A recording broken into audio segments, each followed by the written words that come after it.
मार डालूंगा, न तुम्हारे जय सब राजा, सबको मार डालूंगा। अब राजा थर थर कांपने लगे, हे भगवान हमारी क्या गलती।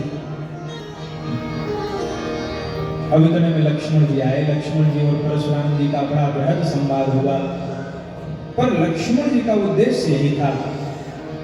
लक्ष्मण जी ने कहा, भगवान बहुत सी धनुहियां तोड़ डाली हमने, तब तो नहीं आए कभी, बहु धनुही तोड़ी लड़काई। परशुराम जी कहते हैं, लक्ष्मण तू भगवान शिव के पिनाक की तुलना धनुही से करता है। लक्ष्मण जी ने कहा, भगवान यही तो समझाना चाह रहा हूं कि जब शिव का धनुष सामान्य नहीं हो सकता, तो शिव धनुष को तोड़ने वाला भी सामान्य नहीं हो सकता। इसको आपको भी पहचानने की आवश्यकता है। जब शिव धनुष सामान्य नहीं है, तो तोड़ने वाले को आपने सामान्य कैसे मान लिया। बड़ा बातचीत हुई। बाद में भगवान राम आए। भगवान राम ने कहा, सुनो सरकार, मैंने गलती की है, मेरा शीश आपके सामने है और आपके हाथ में है फरसा, जो मन करे दंड दे दो। परशुराम जी ने कहा, ऐसे नहीं मारूंगा, या तो मेरे साथ युद्ध करो और या राम कहलाना छोड़ दो। परशुराम जी को लगता है राम मेरा भी नाम है, इनका भी नाम है, एक ही का नाम रहना चाहिए। तो भगवान राम ने कहा, भगवान मैं तो आपसे सब प्रकार से हारा हूं, मेरा नाम केवल 2 अक्षर का है और आपका नाम 5 अक्षर का है। मेरा नाम है राम और आपका नाम है परशु सहित बड़ नाम तुम्हारा, आपका नाम है परशुराम। अब बताओ, अगर ऐसे हमारे सरकार भी नामकरण करते, तो जैसे फरसा धारण करने के कारण उनका नाम हो गया परशुराम, ऐसे भगवान का नाम हो जाता धनुषराम है। लेकिन भगवान ने किसी अस्त्र शस्त्र को विशेषण के रूप में नहीं लिया, केवल जन कल्याण के रूप में लिया, इसलिए भगवान का नाम है राम। भगवान कह रहे हैं, मैं आपसे स्वीकारता हूं अपनी पराजय। परशुराम जी ने कहा, राम मुझसे डरते हो कि नहीं। परशुराम जी, भगवान राम ने कहा, मैं आपसे डरता हूं। क्या कहा, मैं आपसे। तो परशुराम जी ने कहा, जैसे ये राजा लोग थर थर कांप रहे हैं, ऐसे आप क्यों नहीं कांप रहे हो। राम जी ने कहा, इस रूप में तो हम काल से भी नहीं डरते, कालो डरे न डरे रघुवंशी। क्या मतलब, कहना क्या चाह रहे हैं। भगवान ने कहा, और ये जो बात भगवान ने कही है, इसी बात से परशुराम जी जान गए कि ये साक्षात ब्रह्म है। भगवान राम कहते हैं, आप जैसे संतों से डरता हूं, इसीलिए मैं काल से भी नहीं डरता हूं। आप जैसे संतों का ये प्रभाव है। भगवान राम कहते हैं, विप्रवंश के असी प्रभुताई, विप्रवंश के असी प्रभुताई, अभय होई जो तुम्हारी तेराई, अभय होई जो तुम्हारी तेराई, अभय होई जो तुम्हारी तेराई। अब भगवान परशुराम जी को समझ में आया, अरे ये कहीं साक्षात ब्रह्म तो नहीं है। परशुराम जी ने कहा, हे राम, यह भगवान नारायण का धनुष है, इसको लेकर इस पर प्रशंसा चढ़ा दीजिए तो मैं आपको जान जाऊंगा। धनुष बढ़ाया और धनुष अपने आप भगवान राम के पास चला गया। देत चाप आपू ही चली गए, परशुराम मन विस्मय भयउ। परशुराम ने भगवान को पहचाना और उनकी स्तुति करी। स्तुति करके भगवान परशुराम जी चले गए। इधर जनक जी विश्वामित्र जी के पास आए और कहा, गुरुदेव, दोनों भाइयों ने हमें धन्य कर दिया, अब जो आपकी आज्ञा हो हम वही करें। विश्वामित्र जी ने कहा, दूत भेजिए अयोध्या, वहां से पूरी बारात आए और फिर हम प्रेम के साथ भगवान सीता रामचंद्र जी का विवाह यहाँ संपन्न करेंगे। दूत आए अयोध्या, महाराज दशरथ को सूचना दी।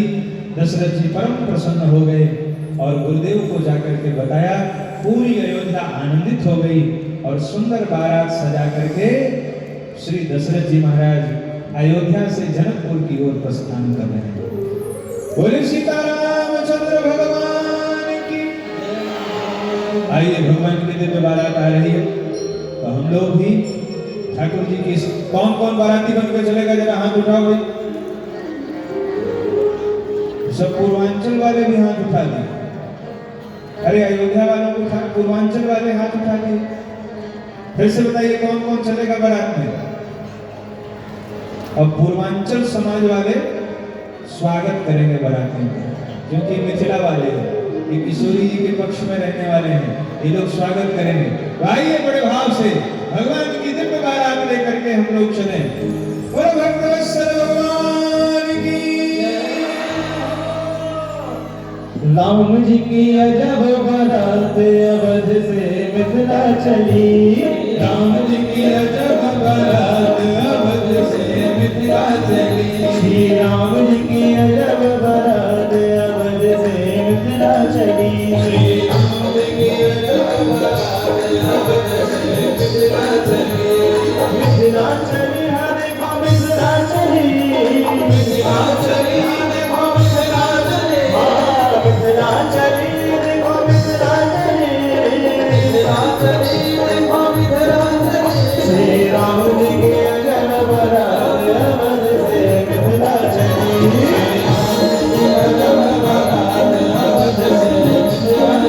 श्री राम जी की अजब बारात अवध से मिथिला चली। हाँ राम जी की अजब बारात अवध से मिथिला चली।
चढ़ी